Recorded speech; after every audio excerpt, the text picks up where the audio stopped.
নমস্কার বন্ধুরা, welcome to my channel SB explorer. তো বন্ধুরা, সকলকে জানাই শুভ সকাল। তো প্রথমেই যে আপডেটটা দিয়ে শুরু করতে চলেছি সেটা হচ্ছে থৈবা সিংকে নিয়ে।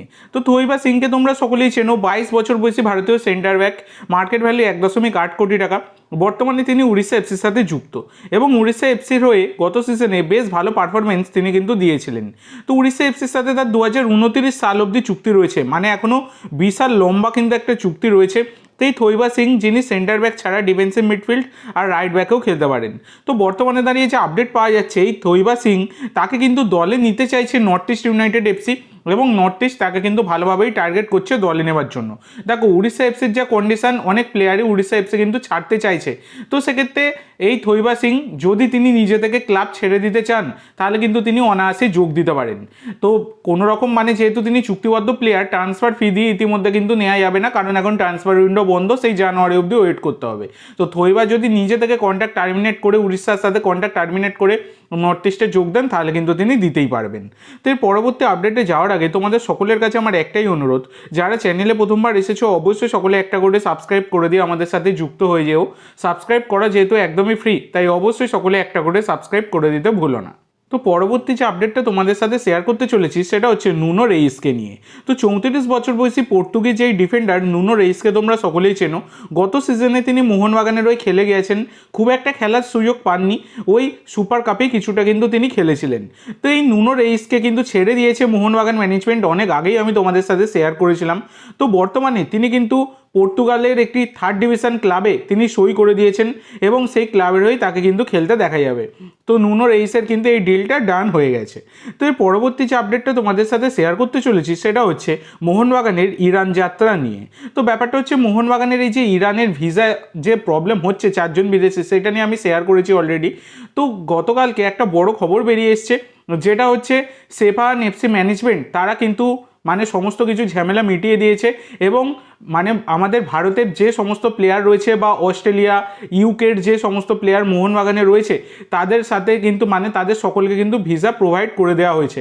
মানে Jason Cummings, Dimi Petratos, Jamie Maclaren আর এদিকে কিন্তু টম আলড্রেড, তারা কিন্তু সকলেই ভিসা পেয়ে গেছেন। তো ভিসা পেয়ে গেলে কি হবে, এখানে একটা অস্ট্রেলিয়া সরকার বড় ঘোষণা করেছে। তো অস্ট্রেলিয়া সরকার তারা বলেছে যে অস্ট্রেলিয়ার যে এম্বাসি ছিল, মানে দূতাবাস ছিল আর কি ইরানে, সেই দূতাবাসের সমস্ত কাজকর্ম কিন্তু অস্ট্রেলিয়া সরকার বন্ধ করে দিয়েছে। মানে সেখানে আর ইরানে আর কি অস্ট্রেলিয়ার কোনো দূতাবাস কিন্তু এখন বর্তমানে কাজ করছে না। তো সেক্ষেত্রে অস্ট্রেলিয়া সরকার যেটা জানিয়েছে যে কোনো মানে অস্ট্রেলিয়ান যদি তারা ইরানে যেতে চায়, তারা কিন্তু সম্পূর্ণ নিজের দায়িত্বে যাবে, পরবর্তীকালে কোনো রকম ঝামেলা হলে তারা কিন্তু দায় নেবে না। তো এক্ষেত্রে ভিসা পেয়ে গেলেও জেমি ম্যাকলারেন, দিমি, এদের কিন্তু যাওয়া নিয়ে একটা সমস্যা কিন্তু থাকছে।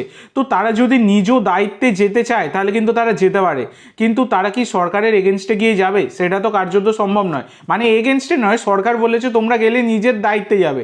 সরকার মানে অস্ট্রেলিয়ার সরকার কোনো রকম ঝামেলা, কোনো রকম দায়িত্ব কিন্তু নেবে না, এটা কিন্তু তারা পরিষ্কারভাবে জানিয়ে দিয়েছে।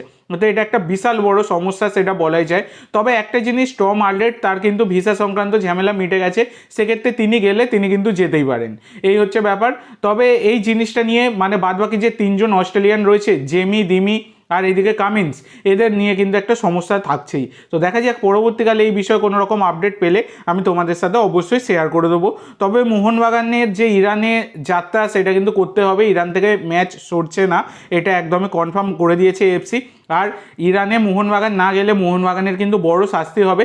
তো সেক্ষেত্রে 3 জন বিদেশিকে ছাড়াই যেতে হতে পারে, মানে দিমি, জেমি, কামিন্স, এই 3 জনকে ছাড়াই কিন্তু ইরান যাত্রা করতে হতে পারে মোহনবাগান ম্যানেজমেন্টকে, যদিও এখনও পুরো বিষয়টা কনফার্ম নয়। তো দেখা যাক কী হয়। তো এই পরবর্তী যে আপডেটটা তোমাদের সাথে শেয়ার করতে চলেছি সেটা হচ্ছে মাদি তালালকে নিয়ে। তো মাদি তালালকে তোমরা সকলেই চেনো, 28 বছর বয়সী ফ্রান্সের অ্যাটাকিং মিডফিল্ডার, মার্কেট ভ্যালু 3.6 কোটি টাকা। বর্তমানে তিনি কিন্তু ফ্রি এজেন্ট হয়ে গেছেন। হ্যাঁ বন্ধুরা, মাদি তালালের সাথে সমস্ত সম্পর্ক ছিন্ন করেছে ইস্ট বেঙ্গল ম্যানেজমেন্ট। তো বর্তমানে হুগোর দেশের এই বিদেশি মাদি তালাল, তিনি কিন্তু বর্তমানে একদমই ফ্রি এজেন্ট হয়ে গেছেন। তো ব্যাপারটা হচ্ছে, বিভিন্ন জায়গা থেকে কয়েকদিন থেকে দাবি করা হচ্ছে মাদি তালালের ওপর নাকি মোহনবাগান ম্যানেজমেন্টের ইন্টারেস্ট রয়েছে। তো এইরকম কোশ্চেন কিন্তু আমিও বেশ কিছু পেয়েছি যে দাদা এই বিষয়ে আপডেট দাও।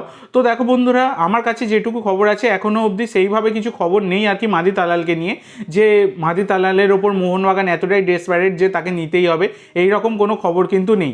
মোহনবাগান ম্যানেজমেন্টের একটা হালকা ইন্টারেস্ট রয়েছে ঠিকই, তবে বর্তমানে এমনই ইন্টারেস্ট নেই যে তাকে দলে নিতেই হবে।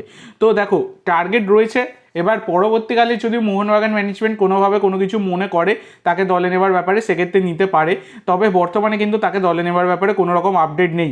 আর মাদি তালাল যেহেতু তিনি সদ্য ইনজুরি থেকে উঠেছেন এবং এসিএল ইনজুরি থেকে উঠেছেন, তাই তাকে মোহনবাগান ম্যানেজমেন্ট আদৌ নেবে কি না সেই বিষয়ে কিন্তু একটা সন্দেহ থাকছে।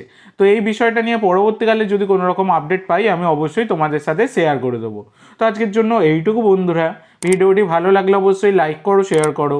আমার চ্যানেলে প্রথমবার এসে থাকলে চ্যানেলটি সাবস্ক্রাইব করো আর কমেন্ট করে জানাও ভিডিওটি কেমন লাগলো। ধন্যবাদ।